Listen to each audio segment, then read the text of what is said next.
What's going on, everybody? This is Liquid. Yeah, changed up the name a little bit. Same guy, same content. That's not what's important. What's important right now is that it's Wednesday and we're going to paint another model. And I want to preface this episode here by letting you know straight up, this was a commission. This is not something that I just decided that I wanted to print for myself. And as I'm sure you may have gathered, I will not be able to show you everything. But if you are interested in watching a more complete version of this video, that will be available over on my Patreon. The link will be in the description below. Today, commission job, a 1/4 scale Princess Leia. Let's finish up the Zenithal and we will get into this.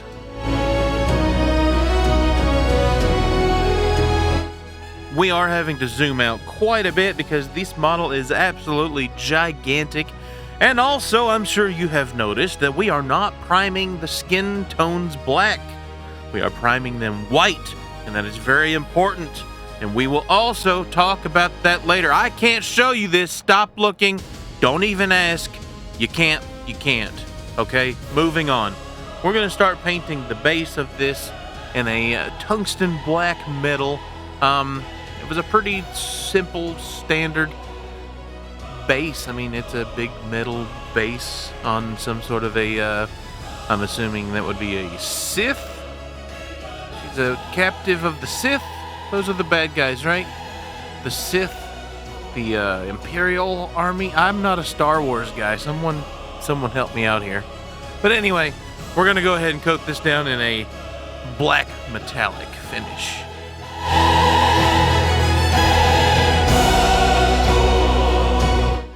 And we'll be happy to see that we are continuing our tradition it's becoming of painting characters sitting in chairs. And this is hands down the most gigantic, huge, enormous chair that I've ever painted myself. We're going to go ahead and coat that down in a gunmetal color. Lots of metallics on the base and the chair. It was pretty simple. It was a pretty clean metallic base. It was just so damn big.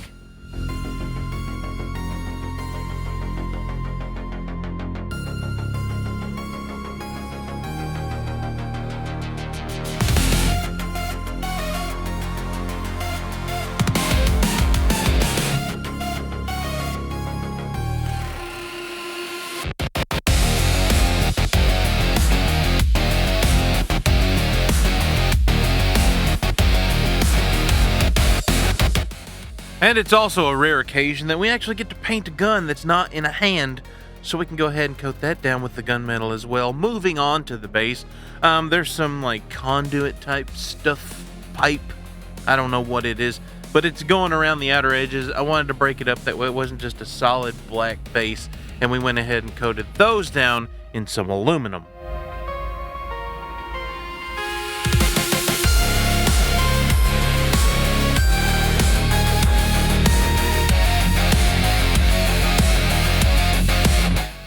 And then for the panels that were on the side of the base, we went ahead and took the steel color, just again to add some more variation to the colors that are on the base.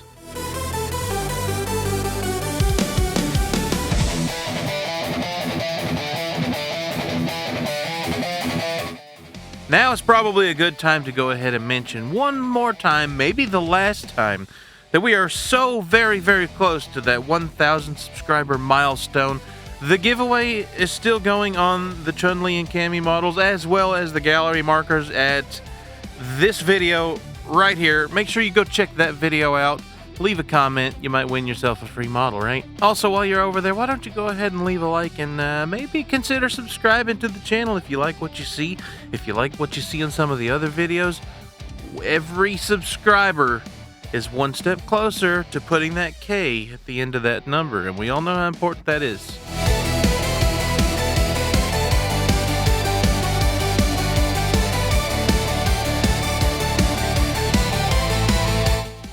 And now we're able to go ahead and start attaching the parts of this base, these little panels. I'm not sure exactly why they weren't attached when there's other panels that printed right on the base. Anyway, those parts would be just stupid to not go ahead and glue into place before shipping it out to the customer. I tried to stick with the metallic on this and paint the little Imperial logo in a red copper color, and I think that's probably just not a very great color to brush on, so we went to our old trusty wine red. You gotta love it.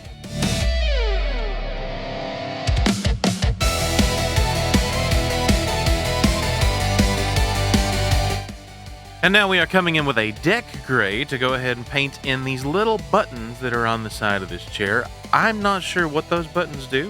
They may lift it and lower it. They may turn off and on electricity.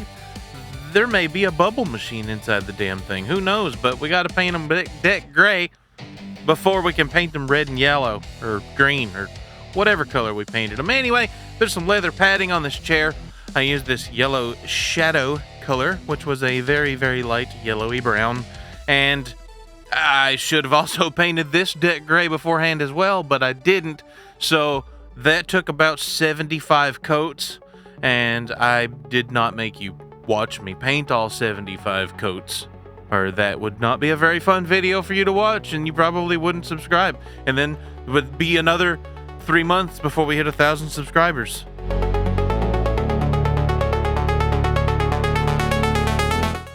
And now we are back through the magic of movie cinema with fully painted leather padding on this rather uncomfortable chair. We can come in straight red and a orc green, and we can go ahead and paint these buttons that are located on the side of the chair that may or may not control a secret bubble maker.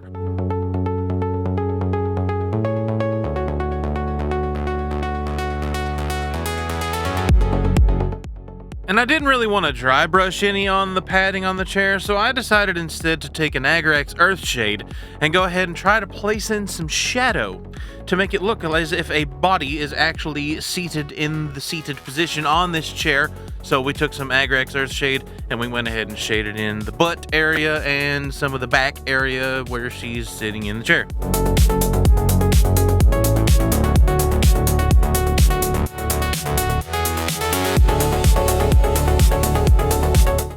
And in the names of the parts when I was 3D printing this, there's apparently a Imperial data pod.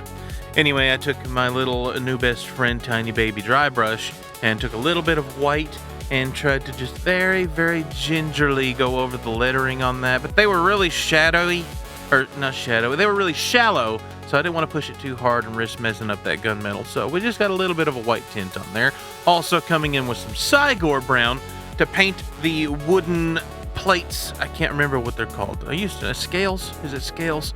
The wooden plates that are on the side of this gun. And then we're going to come back in with some more of the gunmetal and paint in the screws again, because we painted over them with Cygor brown. And then, like, if you paint over something that doesn't need to be painted over because it's already the color it's supposed to be, but then you need to change it back to the color that it's supposed to be, that's how you do that.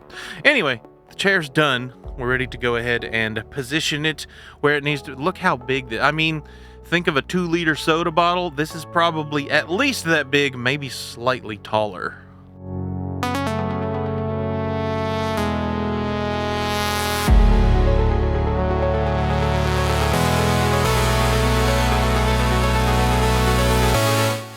And now we're going to come back in with some more of that regular red that we used on the button previously. You know, the button that definitely 100% turns off the bubble maker. And we're going to use that to paint the cloth drapery that is hanging off of this lady.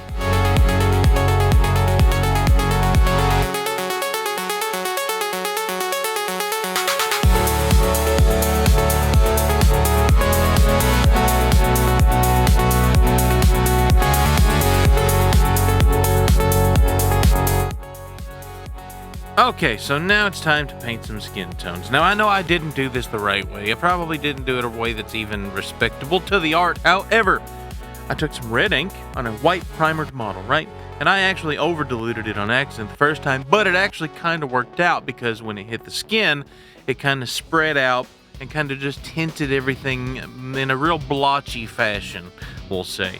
And you're going to want to turn your airbrush pressure down way low. I'm sure some of you may know this, but some of you may not be the experimental type.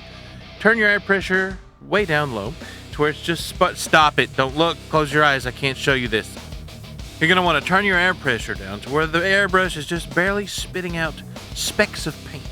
And then come back in with a undiluted red ink, and that's going to leave little tiny red dots all over, and you can put more or less depending on how you want to do it. And when your model looks like it has an incurable disease, stop it. Go to Patreon. You can't. Stop it.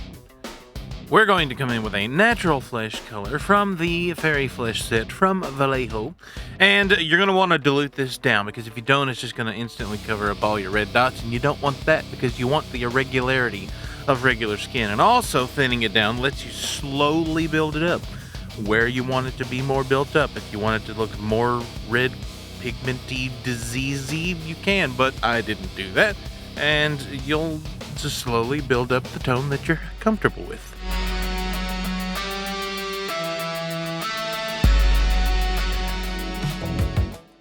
And as you can see here, just with one color, we're already starting to get a much more realistic tone than if we had just done the pink and the straight color over top. And we're going to move on to painting the legs in the same way. This took a while, and it took about 3 full refills on my little paint cup there on my Harder and Steenbeck. And this was a gigantic model. Did I mention that? Because if I didn't, it was a freaking gigantic model.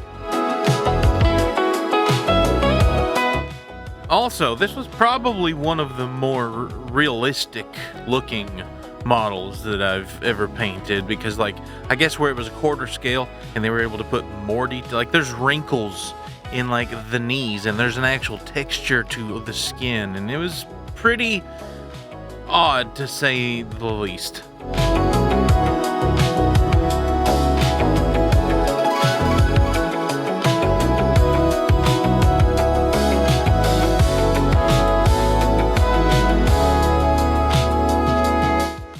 I'm not even going to say it this time.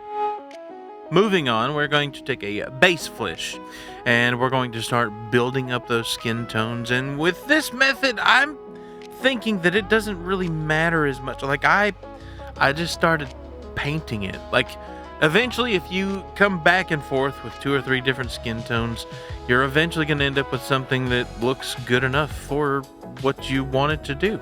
And then we're going to come in with our Fairy Flesh, which is going to be our highest of highlight skin colors, and put in the places that we want to be the brightest.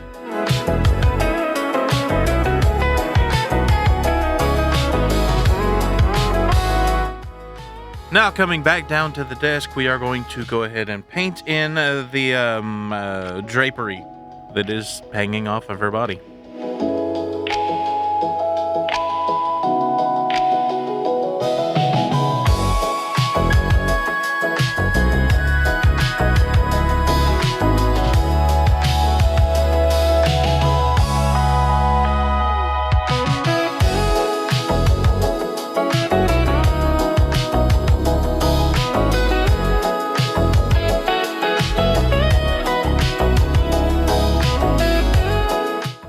Also, side note, if you airbrush something and then you paint something with the exact same color, they're not going to be the exact same color. So to kind of fade that in, I took some of that red and I painted it over top of this to brighten it up and kind of help with the transition from the bright into the darker. And I used our little Beauty Blender sponge to help me in that process. Coming back in with the brass, which is my go-to gold color, I started painting the parts of the model that were gold.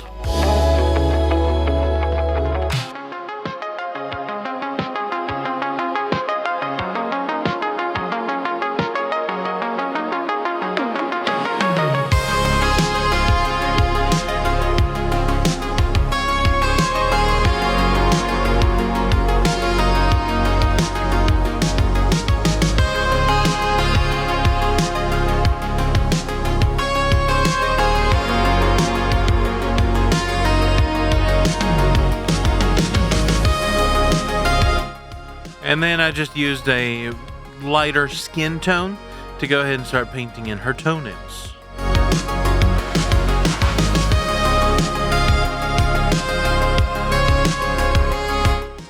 And then repeated that process on her fingernails.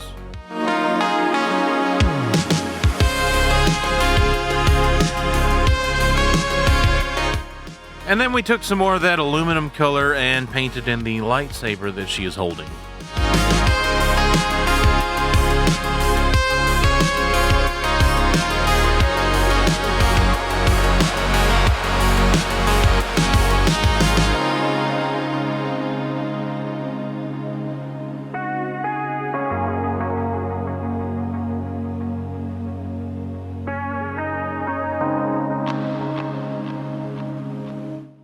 And with her hair, I just took Cygor Brown, which is a contrast paint, and I went ahead and painted in the braid that is a part of her hair. And then also, when it comes time to paint her actual hair, I used the same Cygor Brown.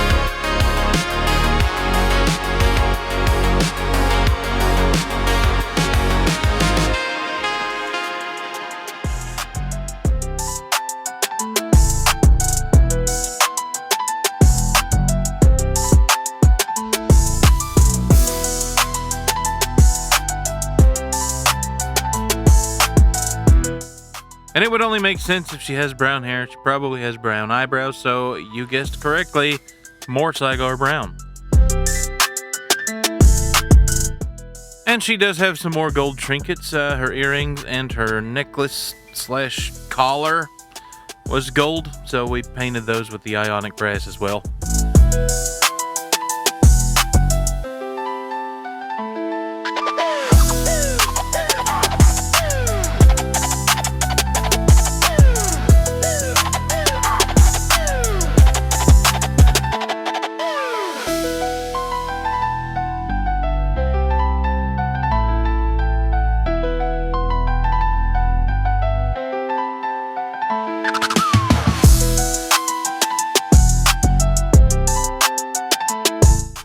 And then we start painting in the face. I did not finish the face, so it doesn't look the best when we're finished, but that's okay, because it was getting super late, and this was on a Sunday, and I had to work at my real job the next day, so I had to wrap up the video process. But I'm not shipping the model until next weekend, so it'll be fixed. It's fine. We took Magos purple, colored in her mouth and her lips, and then we're going to take some black and paint it over her eyeballs.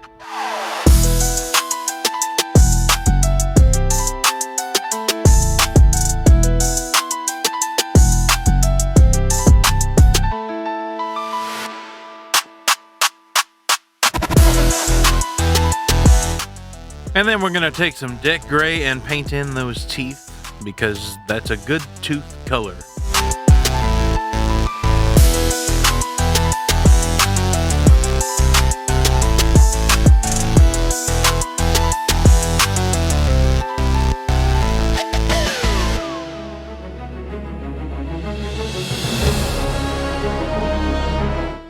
And then we'll take that same deck gray and paint in the whites of her eyes.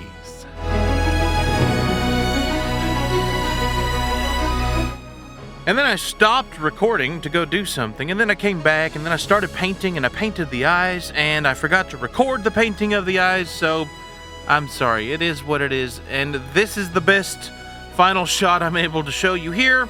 Check out the Patreon if you'd like to see a different version of this video. That's Princess Leia finished.